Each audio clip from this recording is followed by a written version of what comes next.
ETF index mutual funds నేర్చుకుని stock మార్కెట్లో రాణించాలనుకుంటున్నారా? వెంటనే ఈ నెంబర్కి కాల్ చేయండి. నమస్తే, welcome back to Suman TV. Present మనతో పాటు ఉన్నారు సీనియర్ ఐపీఎస్ ఆఫీసర్ రెడ్డన్న గారు. నమస్తే సార్. నమస్కారం అండి. సార్, ఆన్లైన్ గేమ్స్ గురించి మాట్లాడుకుంటే ఈ మధ్యన గతంలో కూడా చాలా మంది పిల్లలు వీటికి అడిక్ట్ అయిపోయి సూసైడ్స్ వరకు వెళ్ళడం జరుగుతుంది. అంటే పేరెంట్స్ కూడా వాళ్ళ బిజీలో ఉండడం, పిల్లలు మొబైల్స్తో ఎక్కువగా ఉండడము, ఆ గేమ్స్ కూడా ఏంటంటే వీళ్ళకి గైడ్ చేయడము. రీసెంట్గా గజియాబాద్లో కూడా 3 అమ్మాయిలు సూసైడ్ చేసుకోవడం కూడా జరిగింది. అంటే అసలు ఈ కొరియన్ గేమ్స్ అనేవి, కొరియన్ లవ్ గేమ్ అంట సార్. అసలు ఈ గేమ్స్ ఏంటి, వీటిని ఎందుకు మరి బ్యాన్ చేయలేకపోతున్నారు, మరి ఎందుకు దాంట్లో ఉన్నటువంటి ఒక పర్సన్ వీళ్ళని ఎందుకు గైడ్ చేయడము, చివరికి చనిపోమని చెప్పడము, ఇవంతా ఒకసారి వివరాలకు వెళ్తే. ఇప్పుడు కొరియాలో ఇంత ముందు నుంచి కూడా చాలా గేమ్స్ ఉన్నాయి, చాలా గేమ్స్ ఉన్నారు. మన భారతదేశంలో చాలా మంది ఇబ్బంది పడ్డారు. సో దాంతో దేశవ్యాప్తంగానే కాదు, ప్రపంచవ్యాప్తంగా చాలా దేశాల్లో ఈ పబ్జీ గేమ్ని నో అని చెప్పేటప్పటికి భారతదేశంలోనూ మిగతా దాదాపు 14-15 దేశాల్లో దీన్ని బ్యాన్ చేశారు. ఆ తర్వాత వీళ్ళు కొరియన్స్ ఇంకొక రకంగా పెడుతూ ఇప్పుడు బ్లూవెల్ గేమ్ అని ఒకటి, తర్వాత love game, Korean love game అని ఒకటి, ఈ విధంగా సృష్టించడం. అంటే ఒక అమ్మాయి పాత్రని ఒక అబ్బాయి పాత్రని సృష్టించి యువతల వ్యక్తి అబ్బాయిగా పరిచయం చేసుకుంటే అవతల అంటే కంప్యూటర్ దానంతకదే గైడ్ చేస్తుంది. మీకు ఫలానా అమ్మాయి, నా పేరు ఫలానా అని ఇంట్రడ్యూస్ చేసుకొని దే విల్ బికమ్ ఫ్రెండ్స్. ముందుగా వీడు దేనికైతే అడిక్ట్గా ఉంటాడో, సో ఈ టీనేజర్ అయి ఉండి లవ్ సైడ్ ఏమైనా అట్రాక్ట్ అవుతాడు అంటే అటువంటి మెసేజెస్, అటువంటి మాటలు అందించడం, అటువంటి మెసేజెస్ ఇవ్వడం. సో చిన్నగా వాళ్ళని ఉదయాన్నే లేస్తాను, good morning my sweet love, అట్లా మెసేజ్లు ఇవ్వటం, రిప్లైలు వేసుకోవటం. మీకు నచ్చిన డ్రెస్ ఏమిటి అంటే స్కర్ట్ అంటే నెక్స్ట్ డే లేని స్కర్ట్లో రావడం. ఇట్లా ఈ విధంగా అనేక విధాలుగా ఈ గేమ్స్ వీళ్ళని ప్రొవోక్ చేస్తూ ఉంటుంది. దీనికి కొద్ది రోజులు పోయిన తర్వాత ఆ గేమ్ చూడకపోతే వీళ్ళు ప్రపంచమే లేదన్నట్టు ఫీల్ అవుతారు, దానికి అడిక్ట్ అయిపోతారు. ఇప్పుడు ఎవరైతే నార్కోటిక్ డ్రగ్స్ యూజ్ చేసేవాళ్ళు ఏ విధంగా అదే ప్రపంచం అనుకుంటారో, దానివైపే మొగ్గు చూపుతారో, అది లేకపోతే బ్రతకము, అది లేకపోతే చచ్చిపోవడమో, ఎవరినన్నా చంపడమో చేస్తారు. అదేవిధంగా ఈ గేమ్, కొరియన్ లవ్ గేమ్స్లో వాళ్ళు సృష్టించినటువంటి ఒక పాత్ర, ఇక్కడ అమ్మాయి అయితే అక్కడ అబ్బాయి, ఇక్కడ అబ్బాయి అయితే అక్కడ అమ్మాయి, ఈ విధంగా స్నేహాన్ని పెంచుకుంటూ అనేక రకాలుగా వాళ్ళని ప్రలోభ పెడుతూ వాళ్ళకి ఇష్టమైన రీతిలో, సపోజ్ వీడికి ఏదైనా ఒక పని ఇష్టం అనుకోండి, ఆ విధంగా అవతల ఉండే ఫిగరు, ఆ బొమ్మ ఇవి అనుగుణంగా ప్రవర్తించటం ఎంతవరకు పోతుందంటే వీళ్ళ నిజమైన ప్రేమికుల కంటే విడదీయరాని బంధంగా అయిపోతుంది. అప్పుడు ఏమైపోతుందంటే ఇక్కడ ఉండే అమ్మాయి కానీ అబ్బాయి కానీ దీని నుంచి వేరు కాలేని పరిస్థితి.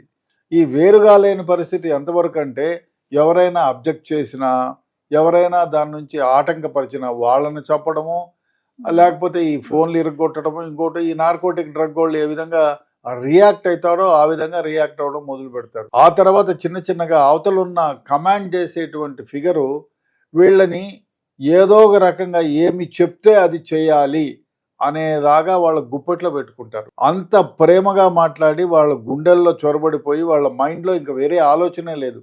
24/7 ఒక ధ్యానంలో ఉన్నట్టు అదే గేమ్ పైననే వాళ్ళ ఆలోచన ఉంటుంది.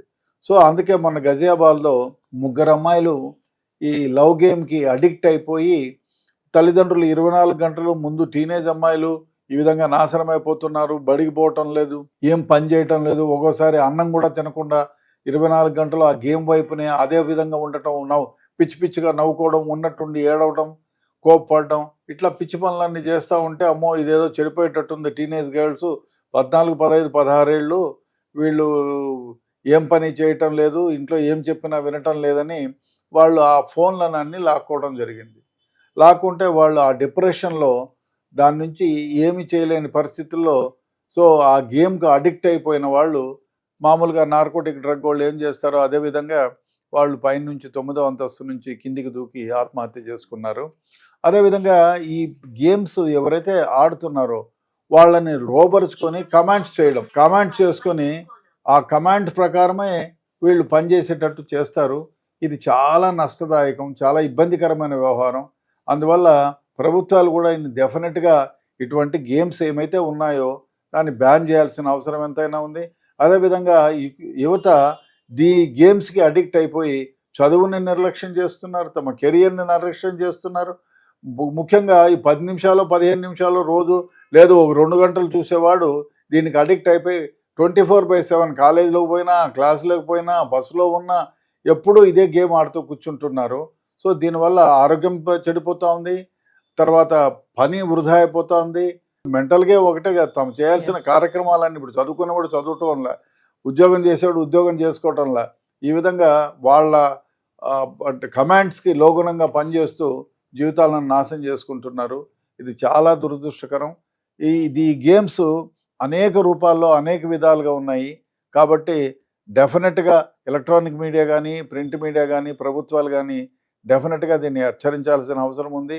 ఎస్పెషలీ సెంట్రల్ గవర్నమెంట్ దీని మీద ఒక ఇన్వెస్టిగేషన్ టీం లాంటిది పెట్టి ఎన్నైతే ఉన్నాయో ఈ పబ్జీ లాంటి గేమ్స్ ఎన్నైతే ఉన్నాయో, ఈ కొరియన్ లవ్ గేమ్స్ అన్నిటిని కూడా ఇండియాలో బ్యాన్ చేయాల్సిన అవసరం ఉంది. చైనాలో చేశారు కదా, ఆ విధంగా మనం చేయాల్సిన అవసరం ఎంతైనా ఉంది.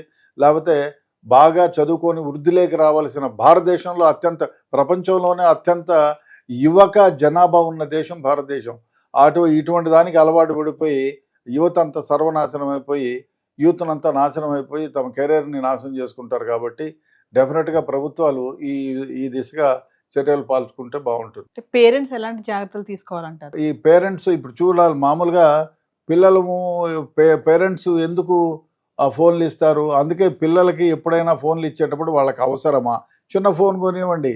ఎందుకంటే ఈ పబ్జి లాంటి గేమ్స్, ఈ లవ్ గేమ్స్ లాంటివి ఆడేదానికి ఆస్కారం ఉండదు. ఎందుకు మనకు ఇప్పుడు ఈ స్మార్ట్ ఫోన్ రాకపోతే ఏం చేసేవాళ్ళమండి? మేము చదువుకున్న రోజుల్లో ప్రిన్సిపల్ దగ్గర నుంచి ఫోన్ వచ్చేది, అక్కడ నుంచి మాట్లాడుకునేది, అంతకుమించి ఏం లేదు కదా. సో ఇప్పుడేమైంది, చిన్న ఫోన్లు వచ్చాయి. అప్పుడు మెసేజ్లు ఇచ్చుకునేవాళ్ళం, ఆ చిన్న మెసేజ్లు ఉండి అది అయిపోయిన తర్వాత స్మార్ట్ ఫోన్లు వచ్చాయి. ఈ స్మార్ట్ ఫోన్లు ఎంత ఉపయోగదాయకమో అంత అనర్థాలు కూడా క్రియేట్ చేస్తుంది. కాబట్టి పిల్లలు ఎవరైనా ఇటువంటి చర్యకు పాల్పడతారో అనుకునే అనుమానం ఉంటే, పిల్లలు చదువు మీద కాన్సన్ట్రేషన్ చేయాలా, వాళ్ళు ఏ విధంగా ఉండాలి అనుకుంటే చిన్న ఫోన్లు ఇవ్వండి.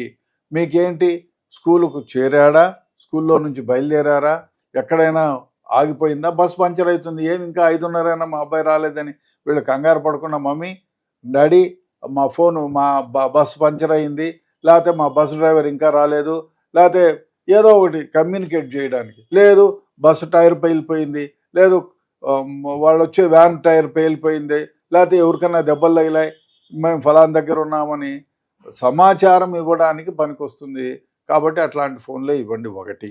రెండోది, మీ పిల్లలకు ఇంట్లోకి వచ్చిన తర్వాత సపరేట్గా రూములు ప్రతి ఒక్కళ్ళకి, ఈ మధ్యకాలంలో ఒకళ్ళ ఇద్దరు పిల్లలే కాబట్టి ఇల్లు పెద్దగైనా కాబట్టి ఎప్పుడు కూడా వాళ్ళు లాక్ చేయొద్దు అని చెప్పండి. మీరు ఎప్పుడైనా ఆ రూమ్లోకి ప్రవేశించి మన పిల్లవాడు ఏం చేస్తాడు అనేది గమనించడానికి వీలుగా ఉండేటట్టు లాక్ చేయొద్దని చెప్పండి. అన్లెస్ ఎప్పుడైనా ఇట్ ఈస్ వారంటెడ్.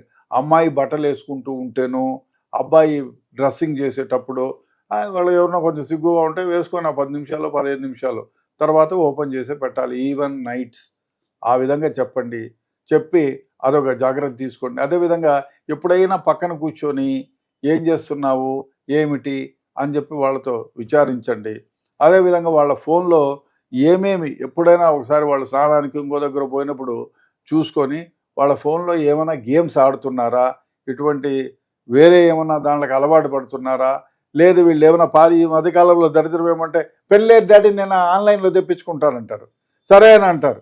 వాడు వీరికి అప్పుడప్పుడు పాకెట్ మనీ ఇచ్చుంటాడు, అది ఉంటుంది, కొడతా ఉంది. దీంట్లో ఏమైపోతున్నారంటే చిన్నగా గంజాయి అది పొట్లాలు కూడా తెప్పించుకున్న సందర్భాలు ఉన్నాయి. కాబట్టి వీడు పార్సల్ ఎవరి నుంచి, అమెజాన్ నుంచి తెప్పించినాడా, లేకపోతే ఇంకోటి అమెజాన్ నుంచి తెప్పించినాడా అనేది చూసుకోవాలి.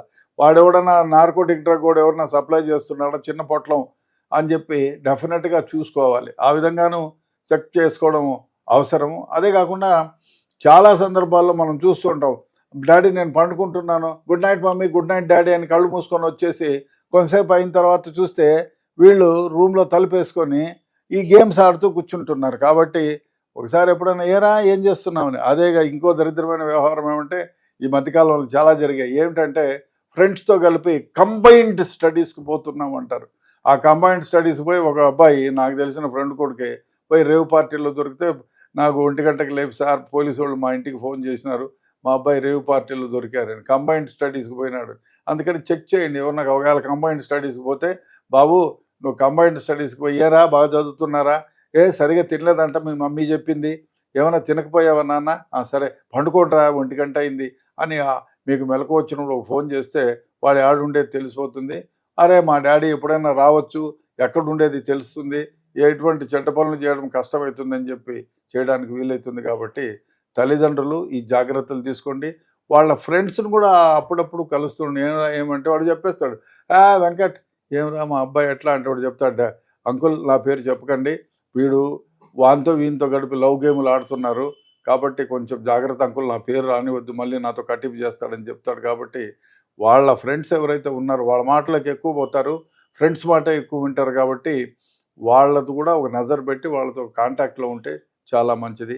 ఈ జాగ్రత్తలు తీసుకోవాల్సిన అవసరం ఎంతైనా ఉంది.